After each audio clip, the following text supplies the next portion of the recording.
তো গাইজ রেলপাড়ার ঠাকুরটা তোমরা দেখলে, আর আর এখানের মধ্যে রেলপাড়ার ঠাকুরটাই একটু বড় করেছে আর প্যান্ডেলটাও ভালো করেছে। তো আরো একটা ঠাকুর দেখা বাকি আছে আমাদের পাড়াতেই, চলো ওটা তোমাদের লাস্ট দেখিয়ে নিই।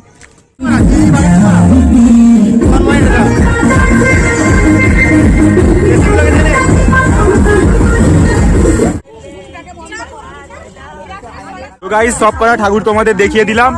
এবার হচ্ছে আমাদের মাঠের ঠাকুরটা দেখাবো। মাঠে আমাদের ওদিকে বক্স চলছে, এদিকে অন্ধকার রাস্তা, ডাইরেক্ট মাঠে গিয়ে তোমাদের দেখাচ্ছি। আমরা এসে পৌঁছেছি আমাদের মাঠের ঠাকুর।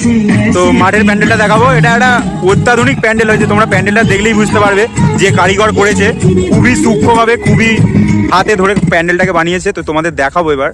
তো পেছনে দেখা যাচ্ছে, হালকা হালকা দেখা যাচ্ছে, দেখতে পাচ্ছ এখানে বক্স বাজছে। তো চলো আমরা সামনে যাই। এবারে আমাদের মাঠের প্যান্ডেলের থিম হচ্ছে আদিমকালের কুঠির। দেখতে পাচ্ছ আদিমকালের কুঠির খুব সুন্দরভাবে বানানো হয়েছে, একদম চারিপাশটা খড় দিয়ে।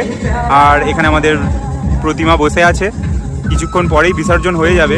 তো ভিডিওর শেষে এটুকুই বলবো, সবাই একটু কমেন্ট করে দাও জয় মা সরস্বতী বলে। তো এখানেই আমাদেরও ভিডিওটা শেষ করছি। দেখতে পাচ্ছ আমরা এই কজন আছি। তো এখানেই ভিডিওটা শেষ করছি, লাইক কমেন্ট করে দিও। দেখা হবে আরো একটা নতুন মিনি ব্লগে।